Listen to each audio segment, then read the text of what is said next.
Today, we are going to talk about how Nike does marketing. But before we do, don't forget to subscribe whatever platform you're coming from if you want to grow faster personally and professionally. So let us begin. So the way this works is we score Nike on a scale of 1 through 20 on 5 different categories. So SEO, content, general, CRO, and paid ads. So we're really looking at how they handle digital marketing in general. So we're looking at my screen right now and we can see, oh look, there's these nice new pink shoes from Nike. Does Nike need to have a really clear headline, clear call to action? Well, the thing for Nike is that their brand is very well known, right? So I'm gonna come back to this in a second, kind of coming back to the general kind of content, but I wanna start with SEO. So I just wanna show you the website real quick. This is the home page, really well designed. And we're gonna open up our tool over here, Ahrefs. So with Ahrefs is our SEO tool of choice. And you can see the number of organic keywords that they rank for is 3.8 million. So 3.8 million keywords, and they have about 129,000 referring domains. And the domain rating is scored on a scale of 1 to 100. They're at 90, so it's very, very, very strong. And their traffic value is $7.6 million, meaning that if they paid Google for that traffic each month, if they were buying ads, they would be paying $7.6 million on that traffic, all right? If we wanna look at the types of keywords that they rank for, you're gonna bet that a lot of them are branded because Nike is a very well-known brand, right? So you can see, yeah, their top keywords are Nike, Nike, Nike, Nike Air Force One, Jordan. These are all brands at the end of the day. So what I wanna see is if they're ranking for so many keywords, what types of organic keywords are they ranking for that do not include Nike? And those of you that can't see the screen right now, I'm basically looking at keywords that they're ranking for that do not include the brand Nike. So look, they rank for sneakers, Vapor Max, Air Max, Kyrie. These are all brands. Custom shoes, they actually rank number 1 for. But if you're Nike, you don't really care about ranking for all these different individual keywords. Because your domain rating is so strong, whatever content that you publish, you're gonna tend to rank for. If you publish a product page for a new shoe, you're gonna rank for it because your domain rating is so strong. So from an SEO perspective, because they have so many links coming in, because their brand is so strong, I'm gonna give them an 18 out of 20. So the next thing is we are gonna take a look at their content. For Nike, we don't look at this from a traditional content marketing lens where it's like, oh, you should publish a bunch of blog posts and you should really educate the market. People know what shoes are, people know what Nike is. So for them, again, like if you look at the very top left corner, they have Nike Plus, they have Jordan, that's their brand, they have Hurley, they have Converse. Their play, if you were them, it's just you're buying a lot of advertising around brand. And then what you're gonna do also is you're gonna acquire other shoe companies or up and coming shoe companies that make sense. That's kind of their play when it comes to content, right? It's really centering around brands. And if we come down here, taking a look at, I wanna see in their footer, like they have icons, right? So Vapor Max, Jordan, like those are icons.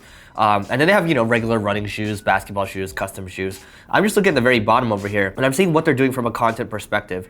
So, are they blogging?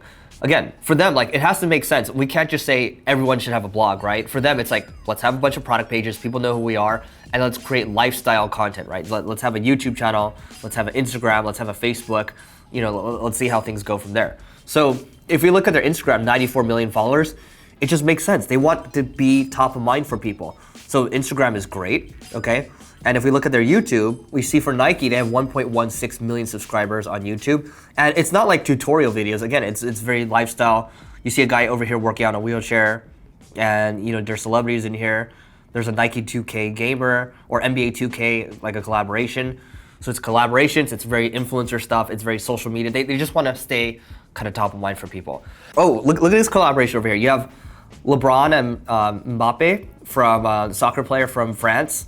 So they're doing a collaboration over here. Like that's really cool, right? So from a content perspective, look, even though they don't have a blog, right? They do really well because they get so many links already. Whatever product page they publish will do well. So they're covered on that side.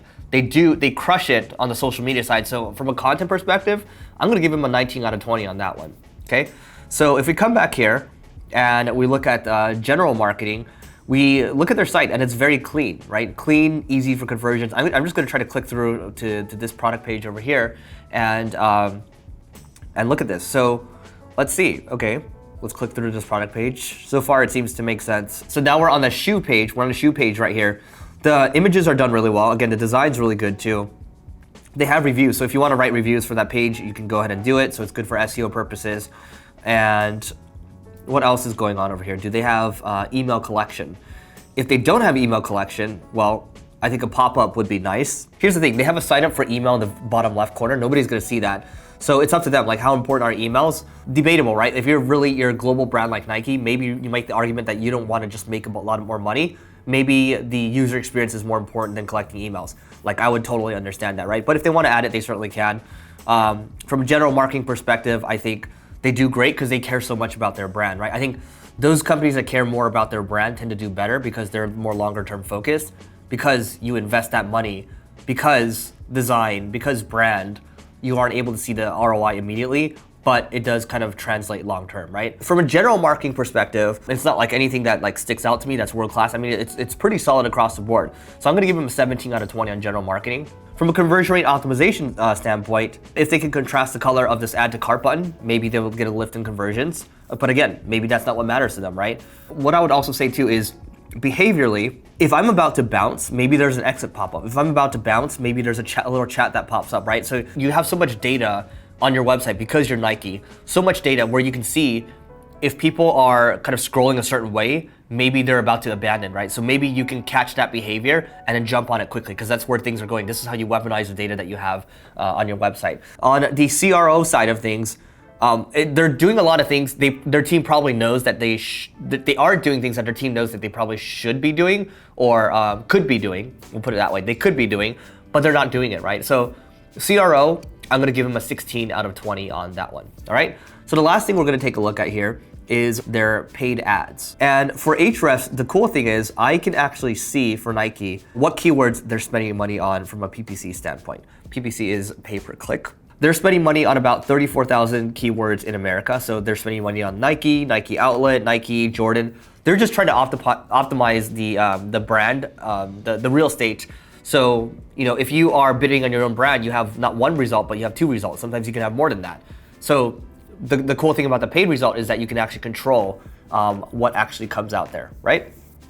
So you have Nike women's shoes. It's all branded here, right? And they're defending their brand, which means the cost will not go up. I've seen people in the past where because they don't defend their brand, what happens is the cost starts to rise.